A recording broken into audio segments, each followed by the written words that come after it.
যতদিন আছি একবারে স্ট্রেট বলে গেলাম, কোনো মাদকের ব্যাপারে ছাড় নাই।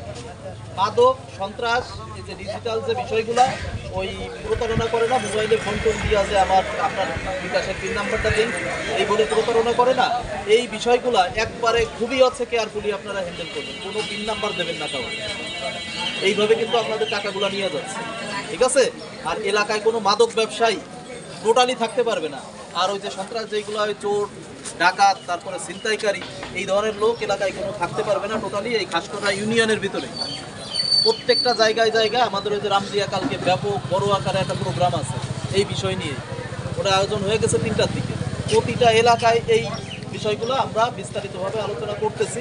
তো সবাই সবার জায়গা থেকে সতর্ক হন আর নিজের এলাকা ক্লিয়ার রাখেন। কোনো জিরো টলারেন্স।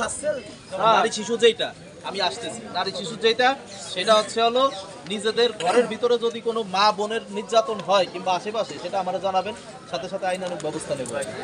তারপরে আসতেছে ধর্ষণের যে বিষয়টা, কোনো এলাকায় জানি এই ধরনের ঘটনা না ঘটে। অপহরণ, ধর্ষণ, সাথে সাথে আমরা ইনস্ট্যান্টলি আমরা ব্যবস্থা নেব ইনশাল্লাহ। প্রত্যেকটার জন্য এখানে হলো আপনার আইন আছে, ধারা আছে, তো সব কিছুর জন্য শাস্তিরও ব্যবস্থা আছে। তো বি কেয়ারফুল, কেউ যাতে এইটার সাথে যুক্ত না হইতে পারে